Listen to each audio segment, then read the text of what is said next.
Hey guys, it's Jasmine from the Mirror Gaming team here, and I am at Computex trying out the brand new Zotac Zone. Before we get into it, I just need to clarify that this is a prototype model. It's going to be more of, I've been told, a gunmetal grey, so a bit darker, a little bit more sleek. Zotac are trying to aim to get this out for around Gamescom this year, so that'll be an exciting new product coming out this summer, hopefully, fingers crossed. And they've got a target price point of around $799. So it will be something similar to the competitors that we've got out on the market at the minute. Obviously the Lenovo Legion Go is $699, the Asus ROG Ally X that's just been announced is $799 as well. So we'll be looking at a similar price point for this Zotac Zone gaming handheld. It is a all-in-one PC that plays games natively, not through the cloud like the Logitech G Cloud. They haven't done it wrong, let me tell you that much. So this has an AMD Ryzen APU in it. It's an 8840 APU, so it's the newer version of the AMD APUs, a little bit more updated than the AMD Z1 Extreme Edition that we see in some of the other gaming handhelds. So this one will have a little bit more power in it, it will have a bit more oomph in it, and we'll hopefully see better performance because of it. It will also have 16 gigabytes of RAM built into it. Unfortunately, that's onboard memory, so you won't be able to upgrade it. But one thing that you can upgrade is the storage. Right now, the device will come with a 512 gigabyte SSD, which is an M2 2280 SSD, meaning that you can actually go in and upgrade it. You'll find way more compatible drives compared to some alternative SSDs that are in gaming handhelds. So you'll actually be able to go in and upgrade the storage if you so need to. If you do find yourself running out of storage and you're a little bit hesitant on changing the SSD yourself, which I can totally understand is a bit of a daunting task to get your fingers into a handheld, you can actually upgrade your storage with a micro SD card slot right here, just like with other gaming handhelds. You just slip it straight in and then you get more storage. Obviously it's not onboard memory, so it's not going to be as fast as the inbuilt SSD on the device. But of course, it's still an option there if you are a little bit worried about changing things over yourself. In terms of battery life here, we're working with a 48 watt hour battery, which is slightly bigger than some of the other competitors, but it doesn't mean that the device will run for hours and hours and hours if you are playing AAA titles. So that's something that's worth noting. So for example, the original Asus ROG Ally had a 40 watt hour battery, so it is bigger than that, but then again, smaller than the brand new Asus ROG Ally X, which has an 80 watt hour battery. With the new AMD APU that's inside here, it is actually a little bit more energy efficient compared to the Z1 Extreme Edition, which hopefully means that the battery will last a little bit longer.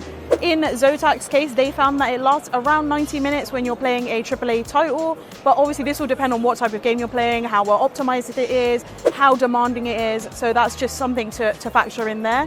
This device has an AM OLED display on it, so compared to the competitors on the market right now, you don't really see OLED displays all too often, and when you do, they are absolutely stunning. I mean, the Steam Deck OLED absolutely took my breath away. But as you can see from the screen here, it is absolutely beautiful. You can see that the colors are just gorgeous, they're so vivid, and maybe as we drive into a little bit of a more dark environment, you can see just how you get the true blacks here. It is a stunning display, and I'm really looking forward to getting some game time on this and just seeing what a lot of different titles look like on an OLED display. I think most people who have changed over from the original Nintendo Switch to the Nintendo Switch OLED will tell you that changing to an OLED display for a gaming handheld is like an amazing experience. It makes games feel so much nicer, so much cleaner, and just more enjoyable to play, especially those that have a lot of bright colors or are like set in like dark and moody environments. Another difference here that the Zotac Zone has compared to the competition is that you actually get hairline triggers, which can be swapped from getting the full depth push in here compared to getting in just the hairline push in. So this is like a feature that you normally see on sort of pro controllers. My main comparison point will probably be the Xbox Elite controller, where you're able to decide what type of input you want on these triggers. So for those who like spray shooters, you'll probably want that quick and easy press in, whereas those who prefer playing like driving games or single player games, you might want the full depth, so you can sort of like adjust to the input as you're putting it in. So that's a really cool little feature there, which I haven't seen on a handheld before. On top of that, you also get the back buttons here to input. That's sort of similar to other alternatives that we've seen as well. And you have 2 trackpads here. Yeah, these just act like regular trackpads. You can also press on them for an input. So yeah, that's a little bit handy as well.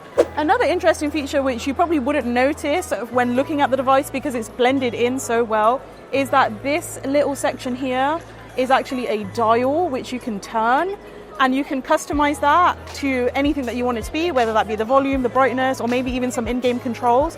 And both of the joysticks have a little radial dial just on there. So it's something that completely blends in seamlessly with the device and then gives you a tad more functionality or maybe even some in-game advantages. Don't tell anyone though. In terms of design for the device, you've obviously got the standard intake fans on the back, and then you get your exhaust at the top here so you can feel the air sort of coming out. Even with the game running, it's not running very, very hot. It's still, like, as you can see, I'm holding it literally on top of the exhaust and my fingers aren't burning off or anything. I can definitely feel that it's warm, but it's not so hot that it's burning my hands. The screen is also relatively cool to touch. It's not boiling hot either. On this prototype model, they've sort of marked out where it will be, so it's not there yet, but this is hopefully going to be illuminated RGB. And you guys know me, I love my RGB, so that's already a bonus in my books. And then you also get a little kickstand here if you want to stand the device up on sort of like a table or hard surface. I'll just use my hand here. So you do have a way to sort of stand the device up. So that's great. So if you don't buy the official Zotac dock, you can still stand the device up if you've got a dock plugged into it. If you want to plug it into a monitor or any other external peripherals. It's really comfortable for me to hold in my hands. I think the shape of it is great. You can see that it sort of curves around here to make it easy for you to hold. And this whole time I've been recording this video, I've obviously been holding it up and I don't feel my wrists or my arms hurting because it's not a very heavy device. Another difference that the Zotac Zone brings to the table, which is something that I found a little bit weird when I first saw it, is that you actually get a webcam on the device. And I was kind of at first like, what on earth would I use a webcam for a handheld? But then the immediate thought that came to my mind is Face ID. It makes the device a lot more secure compared to other handhelds. You have that extra level of protection when people are accessing your games. When, let's say, you leave it behind on the bus because you're very irresponsible, it's not going to get stolen. People aren't going to be able to get into all of your accounts and get all of your information because at the end of the day, it is a mini PC. Whatever information you store on here will stay on here. And now you have that extra layer of protection with Face ID. And then it also means you can use it like a full PC. Discord, Zoom, Google Meet, whatever it is that you might use, you can access that using the device without having to have any external bits plugged in. You don't need to plug in a webcam if you don't want to. Another thing I wanted to talk about is the fact that you get 2 USB-C ports on this device. So you get one at the top here and then one at the bottom here.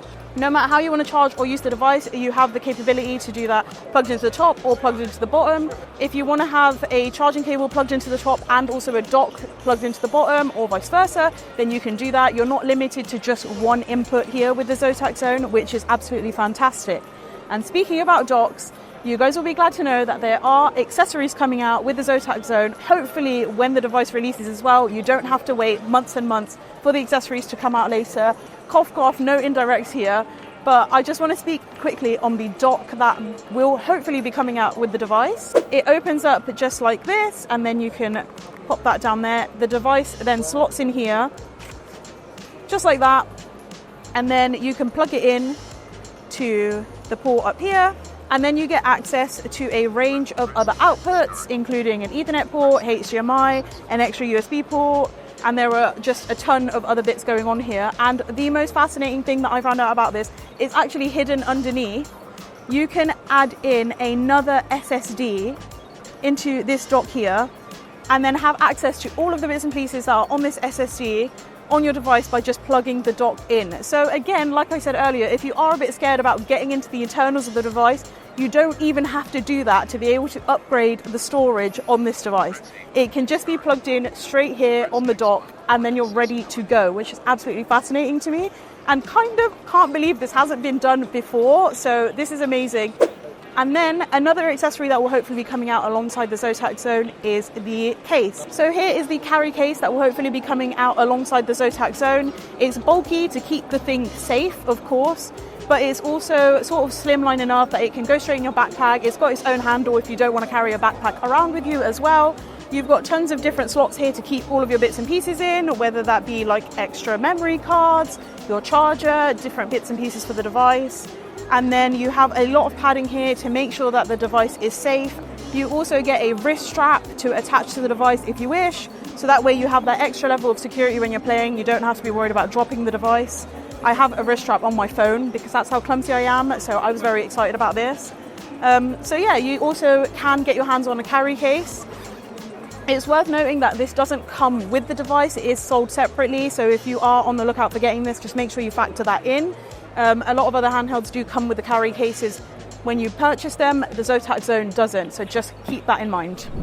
This has been Jasmine on the Mirror Gaming team here at Computex at the Zotac booth. Make sure you stay tuned, like this video if you enjoyed it, and subscribe if you want to see a full review of the Zotac Zone coming later on this year. Thank you guys so much for watching, and bye!